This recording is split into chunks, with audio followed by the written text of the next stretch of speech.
আমরা প্রিপোজিশন শিখবো মাত্র 2 মিনিটে। এই প্রিপোজিশনটা শিখবো একটা দাগের মাধ্যমে এবং কয়েকটা বক্সের মাধ্যমে। আহ, কোনো দাগের যদি উপরে থাকা বোঝায় তাহলে কিন্তু ওভার হবে অথবা অ্যাভাব হবে। গতিশীলের ক্ষেত্রে ওভার এবং স্থির থাকা বোঝালে কিন্তু অ্যাভাব হবে। সেক্ষেত্রে দাগের যদি নিচে থাকা বোঝায় তাহলে আন্ডার হবে অথবা বিলো হবে অথবা বেনিথ হবে।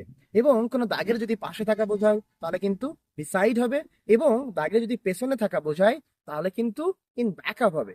এবং দাগের যদি সামনে থাকা বোঝায় তাহলে কিন্তু ইন ফ্রন্ট অফ হবে। এবং কোনো বক্সের যদি উপরে থাকা বোঝায় তাহলে কিন্তু অন হবে। বক্সের যদি ভিতরে থাকা বোঝায় তাহলে কিন্তু ইন হবে। এবং যদি বক্স থেকে যদি নিচে পড়ে যাওয়া বোঝায় তাহলে কিন্তু অফ হবে। এবং বক্সের যদি ভিতরে একবারে ভিতরে যদি আবদ্ধ থাকা বোঝায় তাহলে কিন্তু ইনসাইড হবে। এবং যদি বক্সের যদি একদম বাইরে বের হয়ে যাওয়া বোঝায় তাহলে কিন্তু আউটসাইড হবে। এবং কোনো কিছুর নিচে থাকা বোঝালে কিন্তু ডাউন। এবং যদি তার উপরে বোঝায় তাহলে কিন্তু আপ হবে। এবং এই বক্সের ক্ষেত্রে যখন বক্সের চারপাশে কোনো কিছু বোঝাবে সেক্ষেত্রে কিন্তু অ্যারাউন্ড হবে। এবং যদি বক্সের যদি কোনো কিছু ভিতরে ঢুকে যায়, ঢুকে যদি বের হয়ে যাওয়া বোঝায় তাহলে কিন্তু থ্রু হবে। এ ধরনের ভিডিও পেতে আমাদের সঙ্গে থাকতে হবে।